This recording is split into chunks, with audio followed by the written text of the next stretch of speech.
읽겠습니다. 시작. 성경에 의해 변화받지 못한 사람은 오직 성경을 읽지 않은 사람뿐이다. 지금 우리들은 스가랴서를 함께 살펴보고 있습니다. 우리가 어디 정도의 지금 구약의 큰 역사에 와 있고 그 시대에 보내진 스가랴서를 배우고 있느냐를 함께 한번 먼저 좀 점검해 볼 필요가 있는데요. 자, 우리 여러분 에스라서로 한번 잠깐 가봅시다. 에스라서로 가봅니다. 에스라서 4장과 5장 사이를 좀 펴놓으시면 될 것 같아요. 제가 가진 성경은 구약 성경 716쪽에 있습니다. 716쪽에 보시면 에스라서 4장, 제가 23절로 24절을 읽어볼게요. 아닥사스다 왕의 조서 초본이 르훔과 서기관 심세와 그의 동료 앞에서 낭독되매 그들이 예루살렘으로 급히 가서 유다 사람들을 보고 권력으로 억제하여 그 공사를 그치게 하니, 이게 무슨 공사일까요? 1차 포로 귀환 자들이 70년 만에 스룹바벨과 예수아를 앞세워 돌아와서 그들이 한 일이 뭐냐면 무너진 성전을 재건하는 일이었는데, 성전의 기초를 놓고 이제 그 기초 위에 성전을 쌓는 중에 주변 나라들의 방해가 있었다고 말씀드렸어요. 지금 여러분 이스라엘은 분열되고 다 망했습니다. 포로로 다 끌려갔다가 70년 만에 이제 하나님의 말씀 그대로, 예레미야 25장 29장의 예언 그대로, 또 이사야서 40장 45장의 말씀 그대로 페르시아 왕 고레스의 칙령을 통해서 다시 하나님이 약속하신 땅으로 돌아온 거죠. 1차 돌아온 사람들의 사명은 무너진 성전을 재건하는 것이었어요. 왜냐하면 성전이 건축돼야 하나님께 예배를 드릴 수 있고, 예배를 통해 하나님은 주의 백성들과 교제하시기 때문이죠. 그래서 1차 귀환한 자들의 생명처럼 여겨야 할 사명은 성전 건축이었습니다. 그런데 말씀드린 것처럼 주변 나라 사람들의 방해가 있었고, 그래서 우리가 4장 23절에 읽은 것처럼 그 공사를 그치게 했더니 24절에 이에 예루살렘에서 하나님의 성전 공사가 페르시아 왕 다리오 제2년까지 어떻게 해요? 중단됩니다, 여러분. 그래서 이렇게 중단된 게 대략 한 15년에서 많게는 17년 사이로 보는데, 그냥 대략 한 15년으로 보시면 돼요. 이렇게 성전 건축 공사가 한 15년 정도 멈추고 있을 때, 그 멈추고 있으면 포로 귀환한 사람들은 뭐 하고 있었느냐? 우리 학개서를 먼저 스가랴 선지자보다 2달 앞서 보내진 민족의 지도자, 나이 많고 연륜 많은 선지자 학개를 살펴봤더니 그들이 주변 나라들의 방해 때문에 성전 공사가 어려우니까 그거 다 내려놓고요, 자기 집 짓고 먹고 살기 바빴다는 거예요. 여러분, 하나님이 먹고 사는 것 가지고 뭐라 그러시는 분이 아니에요. 우리가 먹고 살아야죠. 그걸 하나님이 모르시겠어요? 입을 것, 먹을 것, 마실 것이 우리가 있어야 하는 것을 하나님이 아시죠. 그러나 더불어서 그들이 이스라엘 땅으로 돌아온 이유와 목적이 무너진 성전을 건축하는 것인데, 그걸 여러 가지 이유를 대고, 왜? 핑계거리가 너무 좋잖아요. 주변에 방해가 있어요. 또 스룹바벨과 그런 상황이다 보니까 스룹바벨과 예수와의 대제사장 여호수아 또는 예수와의 지도력이 흔들리는 거예요. 어려움이 있잖아요. 그러면 이게 사람들이 여론이 나와요. 이거 뭔가 지도자가 조금 좀 현찮아서 그런 거 아니야? 뭔가 지도자에게 죄가 있어가지고 하나님이 이 일을 이렇게 이 일에 어려움이 있는 거 아니야? 근데 이런 상황이 벌어지다 보니까 중단하고 자기들 이렇게 편벽한 집 짓고 이렇게 하는데 바쁜 거예요. 그래서 이제 학개가 와가지고 혼내기도 하고, 또 한편으로 보면 70여 년 전에 솔로몬 성전을 기억하는 사람들이 1차 포로 귀환 자들 가운데 있었기 때문에 저 두로와 시돈으로부터 공급받은 그 굵직한 백양목, 그 금으로 발라진 성전을 기억하고 있는 자들이 이거 뭐 뒷산에서 나무 베다가 하려 그러니까, 이거 뭐 우리가 이런 거 져가지고 이런 성전에 뭐 하나님이 임하기나 하실려나? 그리고 그렇게 할 돈도 없고, 그래서 이제 뭐 돈도 없고 뭐 나무도 뭐 이런 핑계를 대니까 하나님이 짓기만 해봐라. 은도 내 것이요. 그게 학개서에 나오죠. 은도 내 것이고 금도 내 것이고, 너희들이 내 집이라고 성전을 짓기만 하면 하나님이 이전 영광, 솔로몬의 영광 때보다 내가 더 큰 영광으로 이 성전을 쓴다는 거예요. 여러분 어떠세요? 여의도 순복음교회하고 우리 교회의 영광을 거기 가면 그냥 여러분 저 가끔 큰 교회 합창단 한번 보거든요. 와, 큰 교회 그 성가대 합창만 들어도 여기가 천국인가 세상인가 이렇게 헷갈릴 때가 있더라고요. 여러분 사람은 그런 거예요. 물론 큰 교회라고 하나님의 영광이 없고 작은 교회만 있나요? 거꾸로 작은 교회는 없고 큰 교회만 있나요? 그렇지 않죠. 예. 하나님이 기뻐하시는 하나님의 집은 하나님의 집다운 모습을 갖춘 두세 사람만 모여도 주 예수를 주님으로 믿고 그 주님의 말씀의 원리를 따라 거룩하고 성결하게 살아가면 두세 사람이 모인 그곳이 교회가 되는 줄 믿습니다. 그게 성경의 가르침이에요. 그런데 이제 돌아온 사람들의 마음은 그렇지 않은 거예요. 그래서 학계가 다리오 왕 2년 6월에 학계가 다녀갔고 다리오 왕 2년 8월에 학계 선지자보다 2달 뒤늦게 지금 오늘 우리가 연이어서 볼 스가랴 선지자가 다녀간 겁니다. 특별히 스가랴 선지자가 다녀가면서 1장 우리 지난 시간에 돌이켜보면 1장 서두에는 회개를 촉구하고 왜 성전 건축 사명 감당하러 왔는데 너희들 그거 멈추고 있냐 여러 가지 핑계를 대면서 그러면 안 된다 하고 회개를 촉구한 다음에 이제 8가지 이상을 통해서 하나님이 너희의 죄를 이제 용서했어. 여러분 바벨론 70년 포로 끌려갔다가 돌아온 사람들 저를 한번 보시겠어요? 그러면 이 돌아온 사람들의 정서가 어떠냐면 하나님이 야 있잖아 저기 그러면 이렇게 포로 생활 끌려갔다 온 사람은 하나님이 머리 긁으려고 손만 들어도 이렇게 되는 거예요. 아주 바짝 무서워하고 있는 거예요. 그래서 스가랴의 환상을 보면 지난주에 야 너희의 죄를 뒤주 안에다 넣어가지고 저 바벨론으로 확 보내버렸다는 거예요. 하나님이 이제 내가 죄를 책망할 마음도 없어요. 왜? 70년 포로 생활하고 돌아왔잖아요. 내가 너희를 죄로 책망할 마음도 없고 혼낼 마음도 이제 끝난 거예요. 징계는. 그러니까 더 이상 하나님 무서워하지 말라고 말씀하시고 내가 너희를 성전 건축의 사명을 주고 여기에 온 것 그 사명 그대로 내가 다 이루게 할 테니까 대제사장 여호수아와 스룹바벨의 지도력을 따라서 성전 재건하는데 힘써라. 이게 8가지 환상 전부입니다. 그래서 그 8가지 환상을 여러분 6장까지 7장까지 거의 6장까지 보여주셨고 그리고 나서 7장과 8장은 언약의 신실할 때 포로 생활에서 돌아온 자들에게 성전 건축과 함께 너희는 하나님이 주신 거룩한 말씀에 신실할 때 온전하게 회복된다라는 말씀을 주셨어요. 그리고 이제 오늘 9장부터 이제 14장까지는 9장부터 11장까지 메시아의 나라 우리 앞서서 결론에서 언약에 신실하면 너희들 이 땅에 와서 회복될 거야 라고 말씀하셨잖아요. 이제 그 회복을 훨씬 더 넓혀줘요.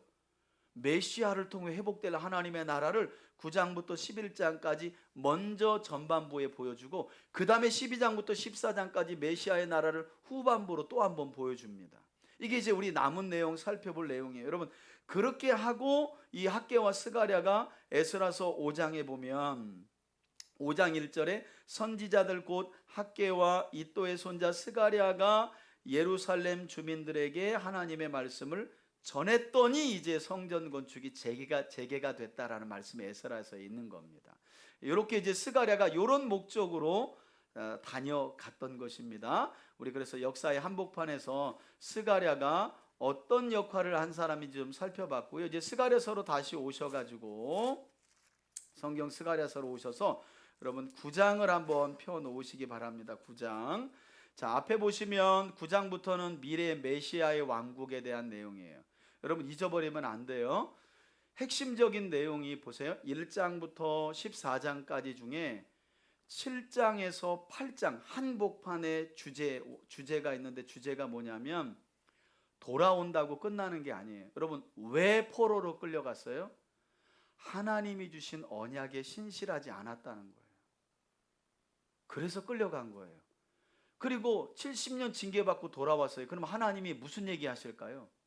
언약에 신실하라는 말씀을 하신 거예요. 그래서 지난주 말에 하나님의 말씀을 따라 제사장 나라와 거룩한 백성의 삶을 살아가면 너희 시대에 하나님이 회복시켜 주시고 성전도 멋지게 건축하게 할 거라는 말씀을 학계도 지금 스가랴도 하고 있는 거예요. 그리고 스가랴는 그 예언의 성취를 더 확장해 가지고 언약의 신실한 사람들을 통해 하나님이 결국 메시아의 나라를 온전하게 이룰 것이다 라는 말씀까지 스가랴서 9장 이후에 우리에게 전해주고 있는 겁니다. 그래서 9장부터 11장까지는 장차 오실 메시아이신 예수 그리스도와 그분이 거절당하는 참목자로, 이게 참 마음 아파요. 여러분, 구약 시대에도 참선지자는 항상 어떻게 해요? 배척당했잖아요. 참목자이신 예수님이 오셨는데 거짓 목자들에 의해서 예수님이 배척당해요. 오늘 우리 아침 기도해도 수요일 날 음모의 날인데, 이 수요일이 고난주간 수요일이 음모의 날인데 대제사장들과 유대 지도자들이 예수를 흉계로 죽일 계획을 하고 있었다는 거예요. 그때 저 한편에 베이트 안이라고 하는 이 예루살렘 바로 아래쪽에 있는 그 슬픔의 집 문둥병 환자촌에서 나병 환자 10원이 난 다음에 예수님을 모셔가지고 식사 대접하고 이름 모를 한 여인이 예수님의 머리에 향유옥합을 바른 사건, 오늘 아침에 우리가 함께 살펴봤잖아요. 그래서 배척당하는 예수님에 대한 내용, 그리고 메시아의 나라에 대한 두 번째 모습을 보여주면서는 공의와 정의로 세워질 메시아의 나라를 결국 말씀하고 있습니다. 그래서 여러분, 예전에 저도 하나님의 나라가 공의와 정의라고 하는데 도대체 공의와 정의가 뭐냐? 그래서 한때는 사회적 약자를 잘 배려하는 게 공의와 정의, 이게 맞아요. 여러분, 공의와 정의 안에는 사회적인 약자를 배려하는 게 맞는데, 정확하게 여러분, 공의와 정의, 곧 하나님 나라의 속성을 이야기할 때 공의와 정의라고 말하는데, 공의와 정의는 하나님이 주신 말씀의 원리를 따라가는 사람들을 통해 세상에 흘러가는 강물이 공의와 정의예요. 내 뜻이 아니라. 그래서 그런 나라를 세우실 메시아의 나라를 스가랴가 예언하면서 스가랴서를 이제 마무리합니다.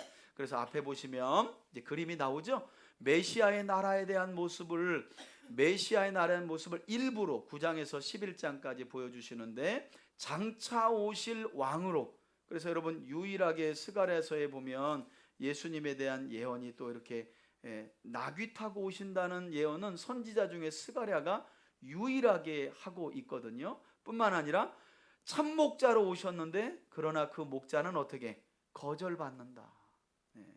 구약에도 거짓 목자들 때문에 그렇게 참목자들이 고생했잖아요. 신약으로 가면 어때요? 거짓 교사와 거짓 선지자들 때문에 또다시 사도들이 고생당하죠. 이게 여러분 구약이나 신약이나 통으로 보면 그렇게 헷갈릴 만한 일이 없어요. 내내 한 이야기입니다. 한 이야기. 자, 그러면 우리 메시아의 나라, 장차 오실 왕, 참목자로 오실 예수 그리스도와 그분이 당하실 고난을 설명하는 우리 스가랴서 9장부터 함께 한번 우리 살펴보도록 하겠습니다. 9장 펴시고요. 9장. 여호와의 말씀이 하드락 땅에 내리며 다메섹에 머물리니 사람들과 이스라엘 모든 지파의 눈이 여호와를 우러러 봄이니라. 그 접경한 하맛에도 임하겠고 두로와 시돈에도 임하리니 그들이 매우 지혜로움이니라. 두로는 자기를 위하여 요새를 건축하며 은을 티끌같이 금을 거리에 진흙같이 쌓았도다. 주께서 그를 정복하시며 그의 권세를 바다에 쳐넣으시리니 그가 불에 삼켜질지라. 아스글론이 보고 무서워하며 가사도 심히 아파할 것이며 에그로는 그 소망이 수치가 되므로 역시 그러하리라. 가사에는 임금이 끊어질 것이며 아스글론에는 주민이 없을 것이며 아스돗에는 잡족이 거주하리라. 내가 블레셋 사람의 교만을 끊고 그의 입에서 그의 피를, 그의 입 사이에서 그 가증한 것을 제거하리니 그들도 남아서 우리 하나님께로 돌아와서 유다의 한 지도자같이 되겠고 에그로는 여부수 사람같이 되리라. 내가 내 집을 둘러 진을 쳐서 적군을 막아 거기 왕래하지 못하게 할 것이라. 포악한 자가 다시는 그 지경으로 지나가지 못하리니 이는 내가 눈으로 친히 봄이니라. 시온에 따라 크게 기뻐할지어다. 예루살렘에 따라 즐거이 부를지어다. 보라, 내 왕이 내게 임하시나니. 내 왕이 내게 임하실 것이다. 그는 공의로우시며 구원을 베푸시며 겸손하여서 나귀를 타시나니 나귀의 작은 것 곧 나귀 색. 여러분, 이 말씀 그대로 예수님께서 고난주간 때 종료주일날, 그죠? 종료주일날 나귀를 타고 사람들이 겉옷을 앞에다가 깔아주고, 그죠? 그렇게 하고 호산나 호산나 다윗의 자손이 우리를 구원하소서 하면서 입성하신 거죠. 요 예언의 말씀이 성취된 겁니다. 느끼니라. 내가 에브라임의 병거와 예루살렘의 말을 끊겠고 전쟁하는 활도 끊으리니 그가 이방 사람에게 화평을 전할 것이요 그의 통치는 바다에서 바다까지 이르고 유브라데 강에서 땅끝까지 이르리라. 또 너로 말할진대 내 언약의 피로 말미암아 내가 내 갇힌 자들을 물 없는 구덩이에서 놓았나니 갇혀 있으나 소망을 품은 자들아 너희는 요새로 돌아올지니라. 내가 오늘도 이르노라. 내가 내게 갑절이나 갚을 것이라. 내가 유다를 당긴 활로 삼고 에브라임을 끼운 화살로 삼았으니 시온아 내가 내 자식들을 일으켜 헬라 자식들을 치게 하며 너를 용사의 칼과 같게 하리라. 예, 자기 백성을 위해서 하나님께서 이처럼 싸워 주신다는 내용입니다. 여호와께서 그들 위에 나타나서 그들의 화살을 번개같이 쏘아내실 것이며 주 여호와께서 나팔을 불게 하시며 남방 회오리 바람을 타고 가실 것이라. 만군의 여호와께서 그들을 호위하시리니 그들이 원수를 삼키며 물맷돌을 밟을 것이며 그들이 피를 마시고 즐거이 부르기를 술 취한 것 같이 할 것인즉 피가 가득한 동이와도 같고 피 묻은 제단 모퉁이와도 같을 것이라. 이날에 그들의 하나님 여호와께서 그들을 자기 백성의 양떼같이 구원하시리니 그들이 왕관의 보석같이 여호와의 땅에 빛나리로다. 그의 형통함과 그의 아름다움이 어찌 그리 큰지 곡식은 청년을 새 포도주는 처녀를 강건하게 하리라. 아멘. 10장 10장. 봄비가 올 때에 여호와 곧 구름을 일게 계속해서 메시아의 나라 그리고 회복에 대한 말씀이 이어집니다. 하시는 여호와께 비를 구하라. 무리에게 소낙비를 내려서 밭의 채소를 각 사람에게 주시리라. 드라빔들은 허탄한 것을 말하며 복술자는 진실하지 않은 것을 보고 거짓 꿈을 말한즉 그 위로가 헛됨으로 백성들이 양같이 유리하며 목자가 없으므로 곤고를 당하나니.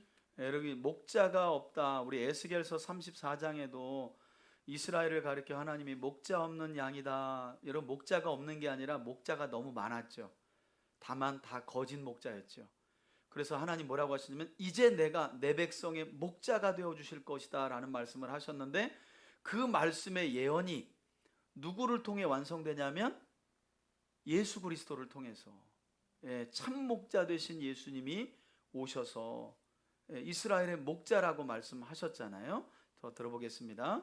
내가 목자들에게 노를 바라며 내가 순념소들을 벌하리라. 만군의 여호와가 그 무리 곧 유다 족속을 돌보아 그들을 전쟁의 준마와 같게 하리니 모퉁이 돌이 그에게서 말뚝이 그에게서 싸우는 활이 그에게서 권세 잡은 자가 다 일제히 그에게서 나와서 싸울 때에 용사같이 거리의 진흙 중에 원수를 밟을 것이라. 여호와가 그들과 함께한즉 그들이 싸워 말탄 자들을 부끄럽게 하리라. 내가 유다 족속을 견고하게 하며 요셉 족속을 구원할지라. 내가 그들을 긍휼히 여김으로 그들이 돌아오게 하리니 그들은 내가 내버린 일이 없었음 같이 되리라. 나는 그들의 하나님 여호와라. 내가 그들에게 들으리라. 여러분 이스라엘도 하나가 될 것이라는 말씀이죠. 유다 족속을 견고하게. 요셉 족속은 요셉 북이스라엘의 그 대표적인 지파가 에브라임이잖아요. 에브라임 므낫세는 요셉 자손이죠. 그래서 이제 분리돼서 망한 두 나라를 하나님이 이제 돌아온 상황이니까 하나가 되어 견고하게 하리라 라는 회복의 말씀을 주시는 겁니다. 에브라임이 용사 같아서 포도주를 마심같이 마음이 즐거울 것이요 그들의 자손은 보고 기뻐하며 여호와로 말미암아 마음에 즐거워하리라. 즐거워하리라. 내가 그들을 향하여 휘파람을 불어 그들을 모을 것은 내가 그들을 구속하였습니다. 예, 구속이라는 단어가 나오죠. 그들이 전에 번성하던 것 같이 번성하리라. 예, 이제는 바벨론 70년 포로 기간이 끝났기 때문에 너희들에게 번성이 있을 거다. 내가 그들을 여러 백성들 가운데 흩으려니와 그들이 먼 곳에서 나를 기억하고 그들이 살아서 그들의 자녀들과 함께 돌아올지라. 예, 돌아올지라. 내가 그들을 애굽 땅에서 돌아오게 하여. 여러분 구약의 선지서를 보면 중요한 히브리어 단어가 하나가 나오는데 그게 슈브예요. 슈브가 돌아온다는 말이에요. 돌아온다는 말. 돌아오게 하며 그들을 아수르에서부터 모으며 길르앗 땅과 레바논으로 그들을 이끌어가리니 그들이 거할 곳이 부족하리라. 내가 그들이 고난의 바다를 지나갈 때에 바다 물결을 치리니 나일의 깊은 곳이 다 마르겠고 아수르의 교만이 낮아지겠고 애굽의 규가 없어지리라. 내가 그들로 나 여호와를 의지하여 견고하게 하리니 그들이 내 이름으로 행하리라. 나 여호와의 말이니라. 아멘. 그러나 이런 목자 대신 이스라엘이 이 참목자를 배척할 것이다 라는 이제 거절당하는 메시아에 대한 예언이 11장에 나옵니다. 11장. 레바논아 내 문을 열고 불이 내 백향목을 사르게 하라. 너 잣나무여 곡할지어다. 백향목에 넘어졌고 아름다운 나무들이 쓰러졌음이로다. 바산의 상수리 나무들아 곡할지어다. 무성한 숲이 엎드려졌도다. 목자들의 곡하는 소리가 나며 그들의 영화로운 것이 쓰러졌음이로다. 어린 사자의 부르짖는 소리가 나며 이는 요단의 자랑이 쓰러졌음이로다. 여호와 나의 하나님이 이르시되 너는 잡혀 죽을 양떼를 먹이라. 사들인 자들은 그들을 잡아도 죄가 없다 하고 판자들은 말하기를 내가 부유하게 되었은즉 여호와께 찬송하리라 하고 그들의 목자들은 그들을 불쌍히 여기지 아니하는도다. 여호와가 말하노라. 내가 다시는 이 땅 주민을 불쌍히 여기지 아니하고 그 사람들을 각각 그 이웃의 손과 임금의 손에 넘기리니 그들이 이 땅을 칠지라도 내가 그들의 손에서 건져내지 아니하리라 하시기로 내가 잡혀 죽을 양떼를 먹이니 참으로 가련한 양들이라. 이 스가랴에게 사명을 주신 겁니다. 내가 막대기 둘을 취하여 하나는 은총이라 하며 하나는 연합이라 하고 양떼를 먹일세. 한 달 동안에 내가 그 세 목자를 제거하였으니 이는 내 마음에 그들을 싫어하였고 그들의 마음에도 나를 미워하였습니다. 내가 이르되 내가 너희를 먹이지 아니하리라. 죽는 자는 죽는 대로 망하는 자는 망하는 대로 나머지는 서로 살을 먹는 대로 두리라 하고 이에 은총이라 하는 막대기를 취하여 꺾었으니 이는 모든 백성들과 세운 언약을 폐하려 하였습니다. 당일에 곧 폐함에 내 말을 지키던 가련한 양들은 이것이 여호와의 말씀이었던 줄 안지라. 내가 그들에게 이르되 너희가 좋게 여기거든 내 품삯을 내게 주고 그렇지 아니하거든 그만두라. 그들이 곧 은 30개를 달아서 내 품삯을 삼은지라. 여호와께서 내게 이르시되 그들이 나를 헤아린 바 그 삭슬 토기장이에게 던지라 하시기로 내가 곧 그 은 30개를 여호와의 전에서 토기장이에게 던지고 예, 여기 다 마태복음 27장의 말씀을 배경으로 하는 예언이 있죠. 내가 또 연합이라 하는 둘째 막대기를 꺾었으니 이는 유다와 이스라엘 형제의 의리를 끊으려 함이었느니라. 여러분 은총도 꺾고 연합도 꺾는다는 말씀이 나와요. 여호와께서 내게 이르시되 너는 또 어리석은 목자의 기구들을 빼앗을지니라. 보라 내가 한 목자를 이 땅에 일으키리니 그가 없어진 자를 마음에 두지 아니하며 흩어진 자를 찾지 아니하며 상한 자를 고치지 아니하며 강건한 자를 먹이지 아니하고 오히려 살찐 자의 고기를 먹으며 또 그 굽을 찢으리라. 화 있을진저 양떼를 버린 못된 목자여. 예, 이런 못된 목자가 장차 이스라엘 가운데 나타날 거다. 칼이 그의 팔과 오른쪽 눈에 내리리니 그의 팔이 아주 마르고 그의 오른쪽 눈이 아주 멀어버릴 것이라 하시니라. 악한 목자에게 내리는 저주를 스가랴가 예언하고 있는 겁니다.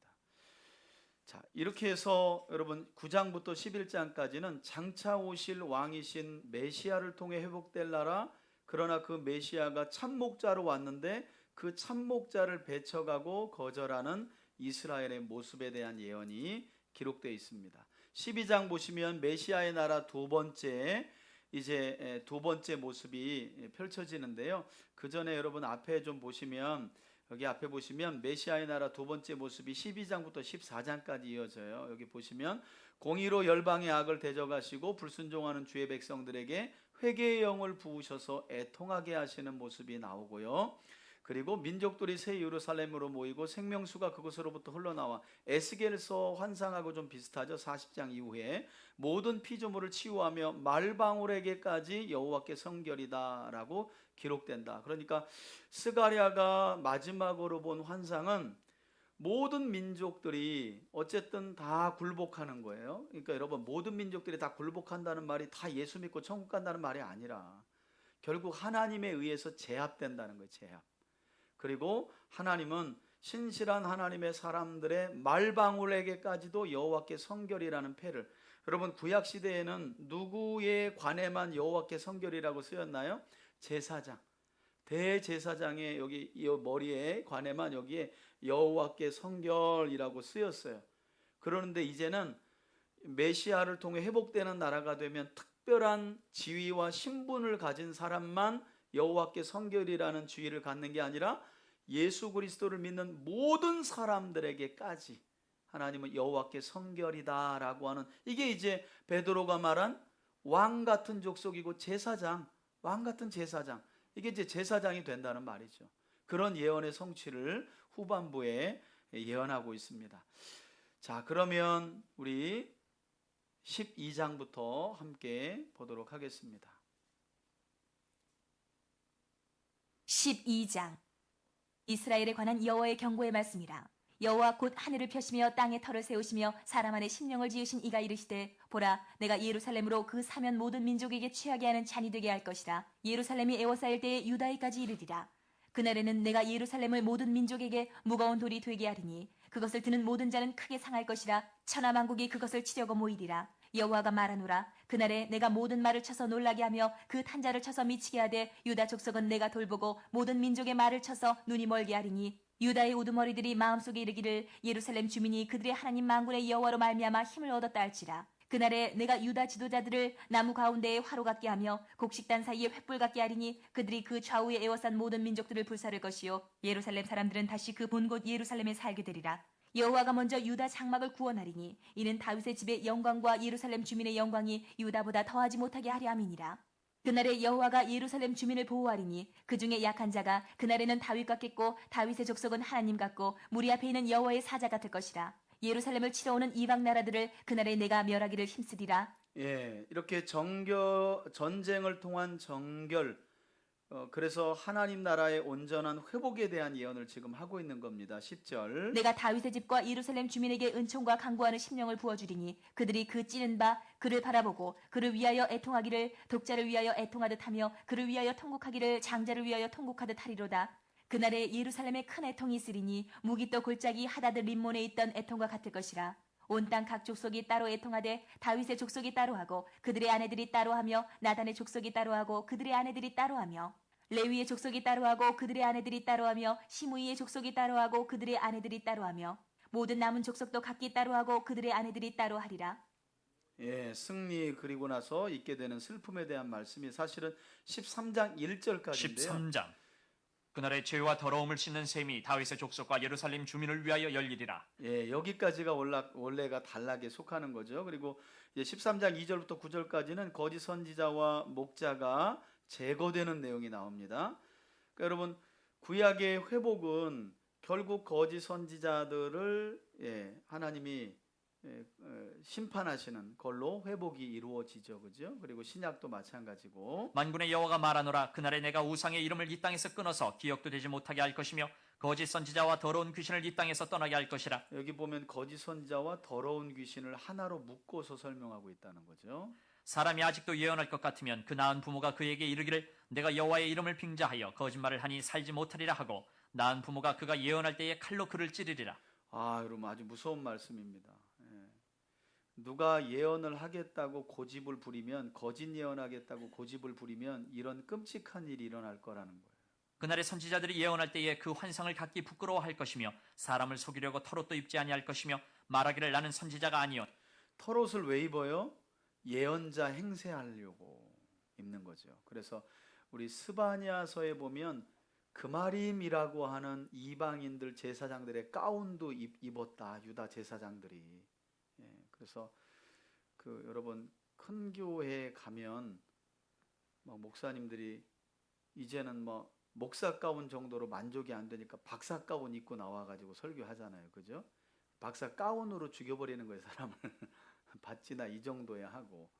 그리고 어디서 파는지 저는 목사 안수 받을 때 그 가운 하나 받은 거 지금까지 쓰고 있는데 그거 다 어디서 이렇게 줄무늬 같은 건 어디서 맞추는 건지 몰라요. 서울에 있어요? 예.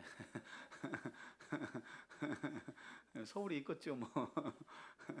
그래서 도대체 그 줄 수는 뭐에 따라서 하는 거며 사실 그런 걸로 거룩이나 성결을 드러내는 게 아닌데, 그죠? 그 화려한 거 입었다고 더 선지자 같고 덜 선지자 같고 그렇지 않잖아요. 근데 참 우리가 그런 것에 많이 속아 현대인들은 더 한 것 같아요. 보여지는 것들. 결국 그런 거짓된 환상을 부끄러워하는 날이 오게 되고 사람들 속이려고 예복 아주 멋지게 입는 그런 것들도 다 하나님이 제거하는 날이 온다는 거죠. 5절. 나는 농부라 내가 어려서부터 사람의 종이 되었노라 할 것이요 어떤 사람이 그에게 묻기를 내 두 팔 사이에 있는 상처는 어찌 됨이냐 하면 대답하기를 이는 나의 친구의 집에서 받은 상처라 하리라. 이렇게 상처도 하나님께 맞아서 낸 상처도 부끄러워가지고 숨긴다는 거예요. 만군의 여호와가 말하노라. 칼아 깨어서 내 목자 내 짝된 자를 치라. 목자를 치면 양이 흩어지려니와 작은 자들 위에는 내가 내 손을 들이우리라. 여호와가 말하노라. 이 온 땅에서 3분의 1은 멸망하고 3분의 1은 거기 남으리니 내가 그 3분의 1을 불 가운데에 던져 은같이 연단하며 금같이 시험할 것이라. 그들이 내 이름을 부르리니 내가 들을 것이며 나는 말하기를 이는 내 백성이라 할 것이요 그들은 말하기를 여호와는 내 하나님이시라 하리라. 아멘. 이렇게 돼서 이렇게 하여 이제 흩어지는 양떼에 대한 모습 이렇게 보여주고 있는데요. 여러분 요한계시록에 보면 나팔 불 때 3분의 1, 3분의 1, 3분의 1 나오는 그런 모형도 다 여기서 나오는 겁니다. 그러니까 그 요한계시록의 내용은 요한계시록만 열면 2단으로 다 빠지는 거예요. 3단, 5단까지 가요. 근데 구약의 창세기부터 유다서까지 성실하게 보면 그냥 다 완벽하게, 여러분 요한계시록을 완벽하게 해석하는 사람이 없어요. 그러나 창세기부터 유다서까지 본 사람들은 문맥 안에서 충분히 요한계시록의 내용이 무엇인지를 해석해냅니다. 어려울 게 없어요. 이단의 교주와 기도 많이 하는 사람, 환상을 보는 사람만 성경을 해석하는 게 아니에요. 그런 사람들일수록 위험해요. 나머지 성경을 안 보고 요한계시록만 여는 사람, 다니엘서 일부만 여는 사람 전부 다 지금 이단의 교주가 돼 있어요. 매우 위험한 사람이에요. 제일 위험한 사람은 기도하는데 요한계시록 읽다가 기도하는데 하나님 이걸 뭐 해석을 주셨다는 거예요. 예, 웃기는 이야기죠. 예, 말도 안 되는 이야기입니다. 그렇게 해서 해석되는 게 아니죠. 이렇게 성실하게 성경을 쭉 구약부터 봐야 해석이 되는 겁니다. 자, 마지막 14장입니다. 오늘은 일찍 마치겠네요. 14장. 14장 14장은 이제 메시아의 왕국의 도래에 대한 내용. 여러분 잊지 마세요. 12장부터 14장까지는 결국 공의와 정의를 세워온 메시아가 이 민족들의 악을 대적하시고 제거하시는 내용이 핵심입니다. 그래서 그 안에 악한 권세자들, 악한 거짓 선지자들 전부 다 나가 떨어지는 거예요. 자, 14장입니다. 여호와의 날이 이르리라. 그날에 내 재물이 약탈되어 내 가운데에서 나누이리라. 내가 이방 나라들을 모아 예루살렘과 싸우게 하리니 성읍이 함락되며 가옥이 약탈되며 부녀가 욕을 당하며 성읍 백성이 절반이나 사로잡혀 가려니와 남은 백성은 성읍에서 끊어지지 아니하리라. 그때 여호와께서 나가사 그 이방 나라들을 치시되 이왕에 전쟁 날에 싸운 것 같이 하시리라. 예, 여러분 여호와께서 나가신대잖아요, 그죠? 아, 여러분 이 잘 알지 못할 이해할 수 없는 이 내용 가지고 이게 뭐 지금까지도 러시아, 우크라이나, 아마겟돈 막 이래가면서 하는데 여러분 그거는 현실을 사는 우리에게는 그런 적용은 별 의미가 없어요. 그러니까 문맥 안에서 큰 의미를 보면 좋을 것 같아요. 예. 여호와께서 주의 백성들을 위하여 싸워 주신다는 거예요. 요한계시록 가보면 그 곡과 마곡이라고 하는 하나님의 백성과 하나님을 대대적으로 대적하는 무리가 다시 모여서 마지막 때 한 번 더 하나님의 백성들을 대적한대잖아요. 그때도 누가 이기게 하시는 거예요? 하나님이. 그걸 보면 메시지는 너무 명확한 거예요. 그 아마겟돈이 어디냐, 어딘지 알면 거기서 뭐 칼 들고 가서 싸울걸? 그죠? 지금은 그런 게 아니잖아요. 근데 이제 그 장소가 어디냐, 그때가 언제 일어나요? 막 또 언제냐고 또 물어보는 거예요. 그럼 또 목사님은 내가 또 기도해 본다고 또 얘기하지 또. 그리고 내가 금식하며 기도하는데 아무래도 여기가 거기 같다. 그리고 언제쯤 될 것 같다. 아이고 여러분, 그런 사람들 정말 조심해야 돼요. 네. 자, 더 보겠습니다. 그날에 그의 발이 예루살렘 네, 4절입니다. 앞 곧 동쪽 감람산에 서실 것이요 감람산은 그 여러분 이게 얼마나 웃기냐면 그날에 그분의 발이, 메시아의 발이 예루살렘 앞 어디요? 동쪽 감람산에 서실 것이며, 여러분 가끔 다큐멘터리에 이스라엘의 감람산 나오는 것을 보시면 이 예언 때문에 유대인들이 전부 다 돈 있는 유대인들은 죽으면 어디다 묘 쓸까요? 감람산에 묘 쓰는 거예요. 그래서 감람산 가면 묘가 천지예요. 그냥. 왜? 스가랴의 예언을 따라 메시아가 오면 이 바보들이 메시아가 오셨는데 오신 메시아는 십자가에다 달아놓고 엉뚱하게 자기들이 만들어낸 메시아를 기다리면서, 여러분 다시 오실 메시아가 감람산으로 오면 우린 닥쳤던 개 되는 거잖아요. 우리 여기서 이렇게 성경 통독할 필요가 없는 거예요. 빨리 비행기표 끊어가지고 우리도 빨리 가서 한 자리 차지해가지고 죽으면 여기다 묻어달라고 해야지. 얼마나 어리석게 성경을 보는지 몰라요. 메시아가 오셨는데 못 알아보고 십자가에 달아놓고 자기들 메시아가 오면 그 발이 거기 온다니까 전부 다 감람산에 묘 쓰고 있어요. 전부 다 유대인들의 묘지예요. 유대인들의 묘지. 좀 너무너무 어리석어요. 어리석어. 더 볼게요. 감람산은 한가운데가 동서로 갈라져 매우 큰 골짜기가 되어서 산 절반은 북으로 절반은 남으로 옮기고 그 산 골짜기는 아세까지 이를지라. 너희가 그 산 골짜기로 도망하되 유다 왕 우시야 때에 지진을 피하여 도망하던 것 같이 하리라. 나의 하나님 여호와께서 임하실 것이요 모든 거룩한 자들이 주와 함께하리라.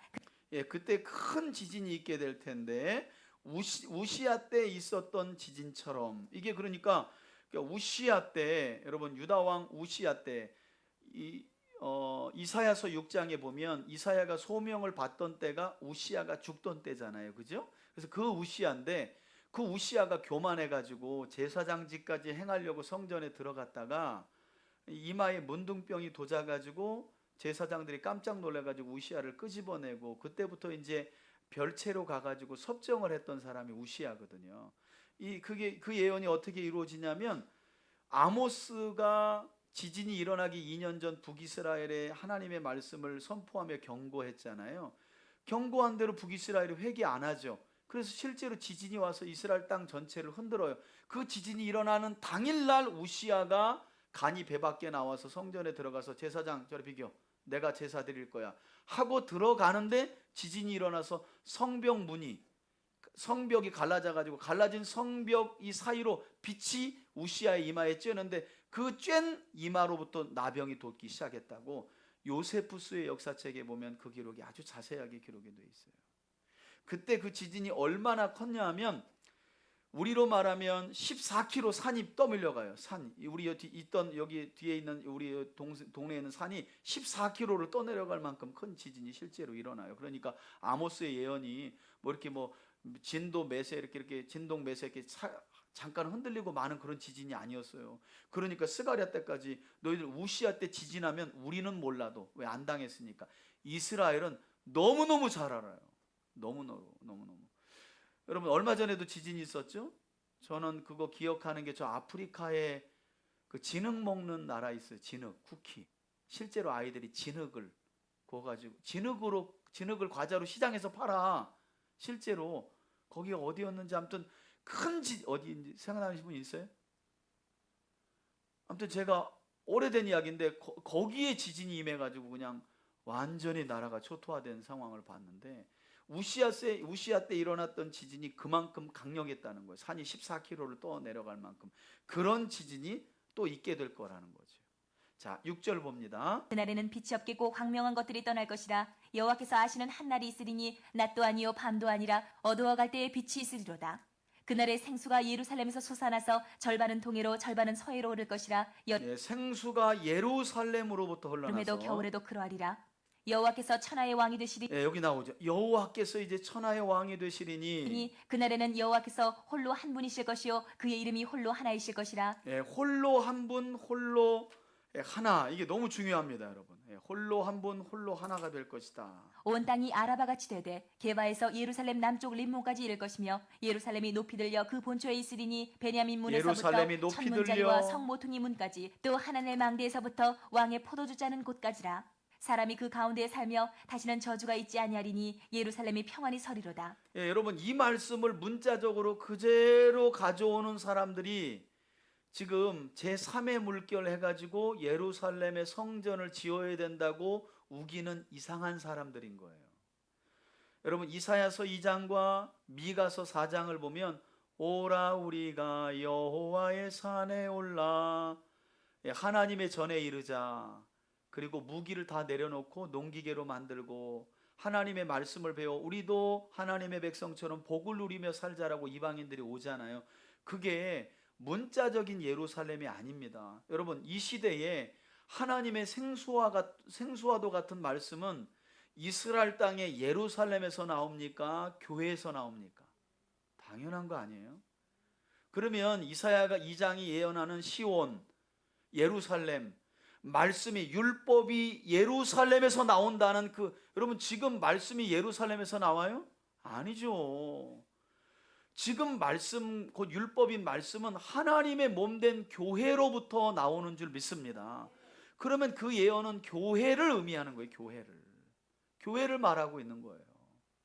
그래서 하나님이 소망하는 꿈은 이방인들이 거룩한 하나님의 말씀을 쫓아 살면서 선하고 성결하게 사는 그리스도인들을 보고 야 우리도 당신들의 그 시온 우리도 당신들의 그 예루살렘인 교회로 가서 선한 말씀을 우리에게도 좀 가르쳐주고 그래서 우리도 말씀을 따라가면서 서로 싸우지 않고 평화를 이루면서 우리도 좀 복을 받기를 원한다 라는 것을 보고 싶은 것이 하나님의 소원이라고 이사야와 미가가 지금 또 이 스가랴가 예언하고 있는 거죠. 한결같아요 예언은. 자, 더 볼게요. 예루살렘을 친 모든 백성에게 자, 12절입니다. 여호와께서 내리실 재앙은 이러하니 곧 섰을 때에 그들의 살이 썩으며 그들의 눈동자가 눈구멍 속에서 썩으며 그들의 혀가 입속에서 썩을 것이요 그날에 여호와께서 그들을 크게 요란하게 하시리니 피차 손으로 붙잡으며 피차 손을 들어 칠 것이며 유다도 예루살렘에서 싸우리니 이때에 사방에 있는 이방 나라들의 보화 곧 금 은과 의복이 심히 많이 모여질 것이요 또 말과 노새와 낙타와 나귀와 그 진에 있는 모든 가축에게 미칠 재앙도 그 재앙과 같으리라. 이처럼 메시아이신 하나님 예수님께서 공의와 정의로 민족들의 악을 제거하신다는 내용입니다. 예루살렘을 치러 왔던 이방 나라들 중에 남은 자가 해마다 올라와서 그 왕 만군의 여호와께 경배하며 초막절을 지킬 것이라. 예, 그 남은 자는 회심한 자들을 말하겠죠. 땅에 있는 족속들 중에 그 왕 만군의 여호와께 경배하러 예루살렘에 올라오지 아니하는 자들에게는 비를 내리지 아니하실 것인즉 만일 애굽 족속이 올라오지 아니할 때에는 비 내림이 있지 아니하리니 여호와께서 초막절을 지키러 올라오지 아니하는 이방 나라들의 사람을 치시는 재앙을 그에게 내리실 것이라. 여러분 단순히 이건 초막절을 말하는 게 아니라 초막절은 여호와의 율법에 기록된 절기 중에 하나잖아요. 그죠?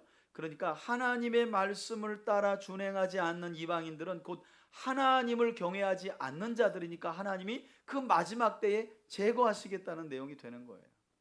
자, 그다음요. 애굽 사람이나 이방 나라 사람이나 초막절을 지키러 올라오지 아니하는 자가 받을 벌이 그러하니라.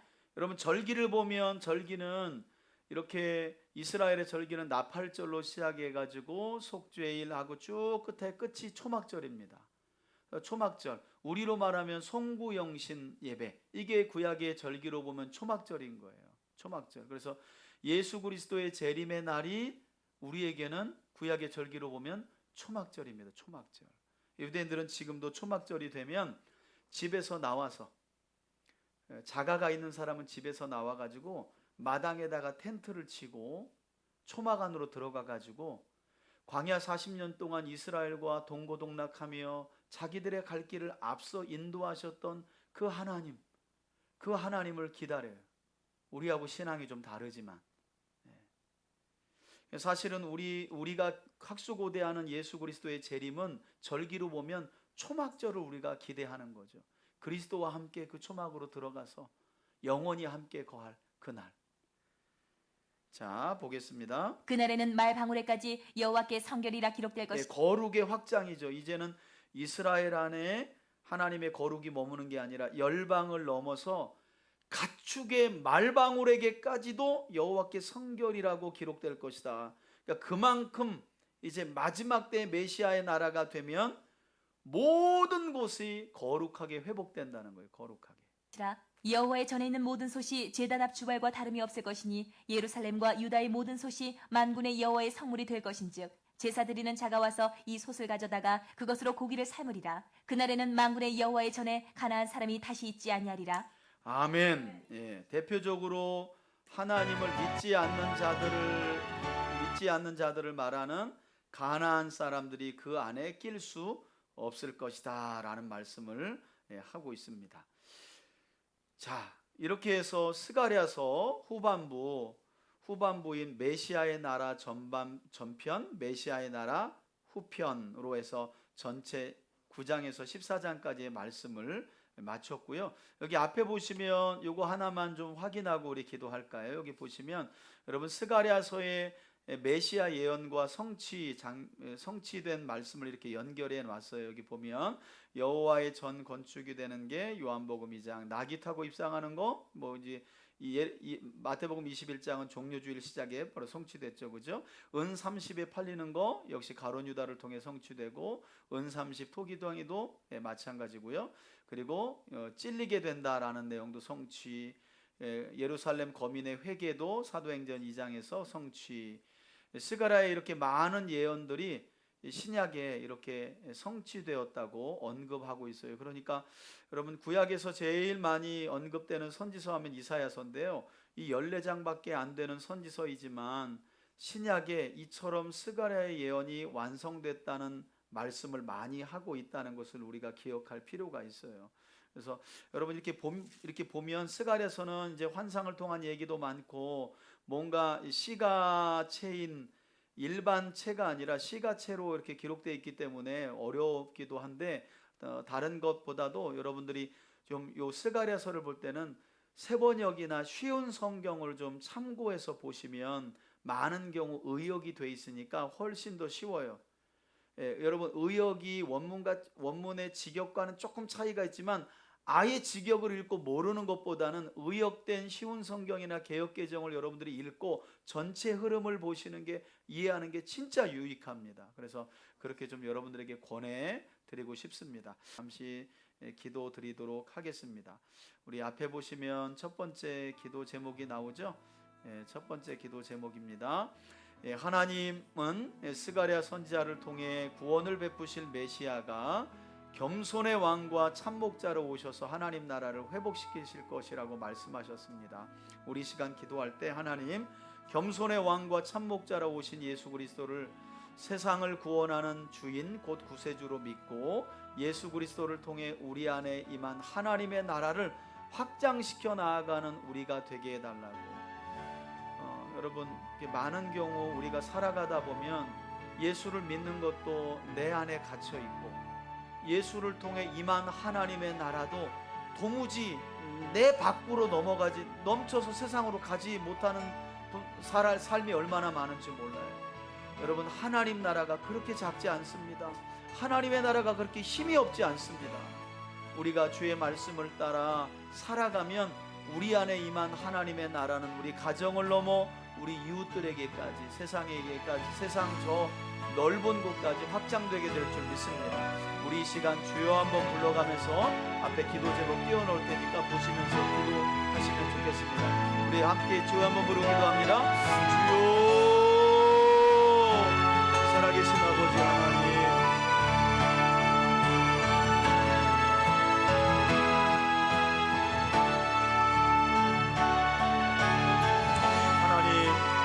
겸손의 왕과 참독자로 오신 예수 그리스도를 세상을 구원하는 주인 구세주로 믿고 예수 그리스도를 통해 우리 안에 임한 하나님의 나라를 확장시켜 나아가는 우리들이 되기를 원합니다. 주님, 은총을 더하여 주옵소서. 우리에게 크신 은혜를 더하여 주시옵소서. 하나님, 만왕의 왕으로 오신 예수님을 우리는 우리 삶의 주인으로 고백하며 살아가고 있는지, 주님의 양떼인 우리는 목자 되신 주님의 음성과 주님의 말씀을 쫓아 예수 그리스도를 참목자여 참된 왕으로 고백하며 살아가고 있는지 우리의 삶을 먼저 돌아봅니다. 우리 가정을 먼저 돌아봅니다. 우리 교회 공동체를 먼저 돌아봅니다. 만왕의 왕 되신 예수님, 우리의 구주가 되시는 주님을 찬양합니다. 우리 인생의 구주요, 우리 가정의 구주요, 우리 교회 공동체의 구주요, 모든 나라의 구주가 되시는 예수님, 그 예수님을 구주로 모신 거룩한 삶을 살아가는 우리들이 되게 하여 주옵소서. 참목자 되신 예수님, 내 양은 내 음성을 듣고 나를 따른다고 말씀하여 주신 주님, 2000년 전 이 땅에 오셨지만 거짓 목자들과 거짓 목자들의 미혹을 받은 이스라엘 백성들에 의해 배척당하시고 결국엔 십자가에 못 박혀 죽으신 예수님, 우리도 이처럼 예수님을 배척하며 예수님을 거절하며 예수님을 부인하고 있지는 않은지 우리의 삶을 점검합니다. 주여, 우리를 불쌍히 여기시고 우리를 긍휼히 여겨 주옵소서. 예수를 나의 왕으로, 예수님을 나의 참된 목자로 믿고 확신하며 주의 음성에 귀를 기울이며 따르는 우리들이 되게 하여 주옵소서.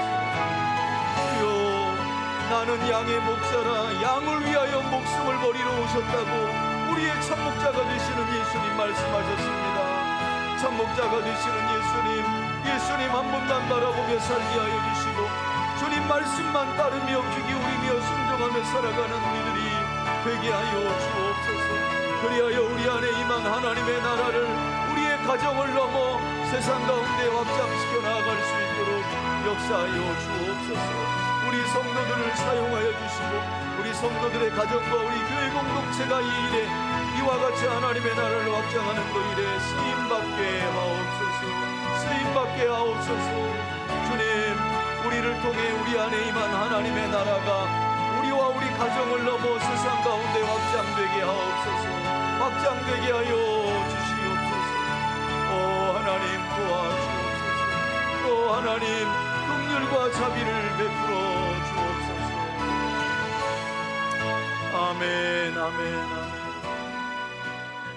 두 번째 기도 제목입니다. 스가랴 선지자는 메시아의 나라가 임하기 전 하나님께서 주의 백성들에게 은총과 자비의 영을 부어주셔서 자신들의 죄를 애통하게 하실 것이라고 말씀하십니다.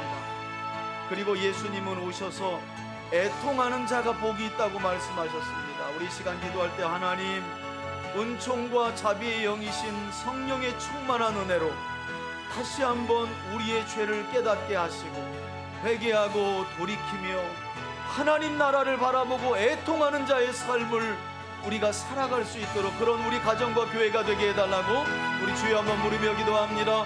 주여 할렐루야. 살아계신 아버지 하나님, 은총과 자비의 영이신 성령을 우리에게 부어주시고 우리 삶에 우리 안에 있는 죄를 애통하게 하시는 하나님 아버지, 누가 구원받은 자입니까? 누가 예수를 믿어 하나님의 자녀로 택함받은 자입니까? 그는 내주하시는 성령님의 감동 그리고 역사하심 안에 애통하는 자인 줄 믿습니다. 에스겔 선지자는 9장에 예루살렘에서 일어나는 죄악을 보고 탄식하며 애통하는 자를 구원하실 것이라고 말씀하였습니다. 하나님, 이 마지막 때를 살아가는 우리들, 먼저는 우리 안에 있는 죄악을 보며 애통하게 하시고 우리 가정에서 일어나는 죄악을 보며 애통하게 하시고 우리 교회 공동체와 세상에서 일어나는 하나님의 말씀을 떠난 범죄와 죄악을 바라볼 때에 우리가 먼저 가슴을 찢고 애통하는 삶을 살아갈 수 있도록 주여 은총을 베풀어 주옵소서. 우리의 양심과 마음이 화인을 맞지 않도록 주여 우리를 불쌍히 여겨 주옵소서. 우리의 고집스러움으로 인하여 우리 마음의 완악함으로 인하여 애통이 사라진 삶을 살고 있지는 않은지 주여 우리를 불쌍히 여겨 주옵소서. 하나님, 우리 삶에 있는 죄를 깨닫고 죄를 보며 운 지가 얼마입니까? 내 안에 끊어지지 않는 죄를 바라보며 울며 애통해야 한 지가 언제입니까? 주여, 단단해진 우리의 마음을 부드럽게 하여 주옵소서. 하나님의 말씀을 범하는지도 모른 채 살아가는 단단한 우리의 마음을 부드럽게 하여 주셔서 애통하는 마음 가지고 살게 하옵소서. 우리 자녀들의 삶을 바라보며 애통하게 하시고 교회 공동체 안에 연약한 믿음을 가지고 살아가는 자들의 삶을 바라보며 함께 애통할 수 있도록 주여 도와주옵소서. 하나님, 세상에서 일어나는 죄악들을 바라보며 하나님을 대신하여 애통하는 삶을 살아가는 우리가 되어지길 원합니다. 주님, 애통하는 삶을 살게 하여 주옵소서. 애통하는 자에게 복이 있다고 말씀하신 예수님, 애통하는 자에게 복이 있다고 말씀하신 하나님, 우리 안에 있는 죄와 우리 가정과 교회 공동체와 세상 가운데 일어나는 죄악들을 바라보고 덤덤해야 할 것이 아니라 스스로 애통해야 하는 삶을 살아갈 수 있도록 울며 탄식하는 자의 삶을 살아갈 수 있도록 긍휼을 베풀어 주옵소서. 그런 우리가 되어지길 원합니다. 주님, 자비를 베풀어 주옵소서. 자비를 베풀어 주옵소서. 자비를 베풀어 주옵소서. 아멘. 세 번째 기도 제목입니다. 하나님은 교회를 통해 흘러나가는 생수와 같은 하나님의 말씀으로 세상을 치유하고 영혼들을 구원하여 이 땅에 거룩한 하나님의 나라를 이루어 가실 것이라고 스가랴를 통해 말씀하셨습니다. 우리 시간 기도할 때 하나님, 3대 교회를 통해 생수와도 같은 복음의 말씀이 이 송탄과 평택 지역에 흘러가게 하시고 이를 통해 영혼들이 치유되고 구원받아 거룩한 하나님의 나라가 확장되는 은혜를 우리를 통해 있게 해달라고, 하나님 그 역사를 이루어 달라고 우리 주여 한번 부르며 마지막으로 함께 한번 기도하겠습니다. 우리 주여 한번 부르며 기도합니다. 주여, 아버지 하나님, 예루살렘으로부터 생수가 흘러나가 이방인들을 변화시키고 하나님을 찾으며 하나님께 경배하며 찬송할 날을 예언하셨던 하나님,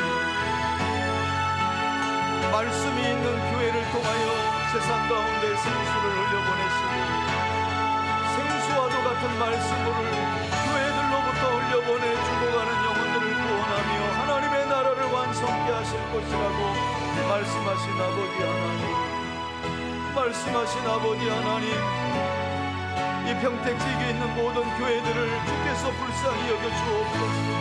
하나님, 이 지역에 있는 모든 교회들이 생수와도 같은 하나님의 말씀과 복음을 세상 가운데 흘려보내 죽어가는 영혼들을 살리게 하시고, 하나님을 믿는 사람들에게는 더욱더 거룩하고 성결한 믿음의 삶을 살아가며 복을 누리도록 주여 이 땅에 세워지고 이 지역에 세워진 교회들을 사용하여 주옵소서.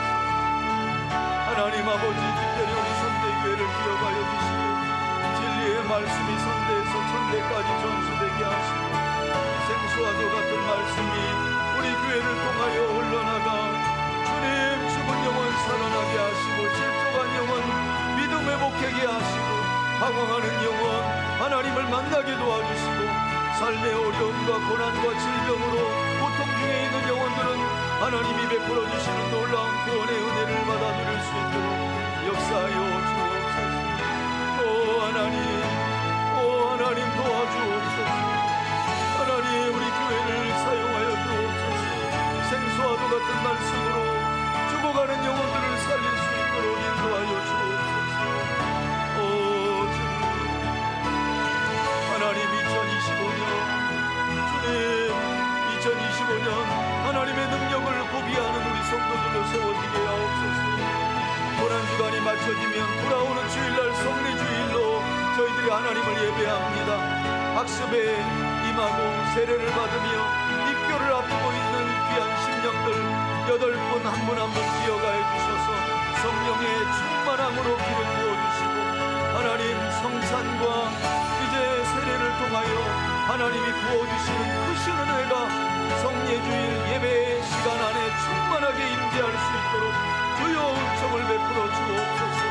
수고하실 이제 성찬위원들과 성찬 음식을 준비하는 우리 권사님들에게도 은혜를 더하여 주시고, 준비하는 과정 중에 주님의 크신 은혜와 은총을 허락하여 주옵소서. 예식에 참여하는 우리 성도들도 부활의 소망으로 하나님 예식에 참여할 수 있도록 인도하여 주옵소서. 예식을 통하여 우리 교회 공동체가 더욱 하나 되고 연합될 수 있도록 역사하여 주옵소서. 하나님 도와주옵소서. 하나님, 어려움 중에 있는 우리 성도들, 질병으로 고통 중에 있는 우리 환우들을 기억하여 주시고 여호와의 그 크신 구원의 날개 그들 안에 붙잡아 주옵소서. 오 하나님,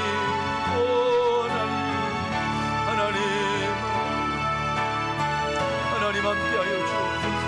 함께하여 주옵소서. 아멘. 예, 제가 기도하고 수일 통독 예배 마치도록 하겠습니다. 거룩하시고 복되신 아버지 하나님, 언약에 신실할 때 이스라엘 가운데 주실 회복, 그리고 언약의 신실한 백성들을 통하여 마지막 때 이루어질 하나님의 나라를 스가랴를 통해 우리에게 보이신 주님을 찬양합니다. 만왕의 왕으로 오신 예수가 우리의 구주가 되심을 고백합니다. 우리의 참 목자가 되시는 줄 믿습니다. 우리는 그분의 양떼로 그분의 말씀에만 귀를 기울이며 따라가게 하여 주옵소서. 하나님, 공의와 정의를 통해 세상의 악을 제거하시고 마침내 이 땅에 우뚝 세우실 하나님의 나라를 소망하며 살아가는 우리가 되어지기를 원합니다. 하나님, 그리스도인인 우리 목에는 여호와께 성결이라는 이 패가 보이지 않지만 하나님 달려있는 줄 믿습니다. 왕같은 제사장으로서 말씀 안에 거하며 성결하고 거룩한 삶을 살아가게 하시고 형통하게 하시고 복된 삶을 살아가는 우리 성도들을 통하여 많은 우리의 이웃들이 주께로 돌아오는 역사 있게 하여 주옵소서. 축복하며 예수 그리스도의 이름으로 기도합니다. 아멘. 이제는 우리 주 예수 그리스도의 은혜와 하나님 아버지의 사랑과 성령의 교통하심이 만왕의 왕이요 참목자 되신 예수님의 말씀을 따라 공의와 정의를 행하여 주의 나라를 이 땅에 마침내 이루어가며 세워가기를 소원하는 우리 성도들 머리 위에, 저들의 가정과 기업 위에, 우리 3대 교회 위에, 그리고 이 땅의 모든 주님의 몸된 교회들 위에 이제로부터 영원토록 함께 계실지어다. 아멘.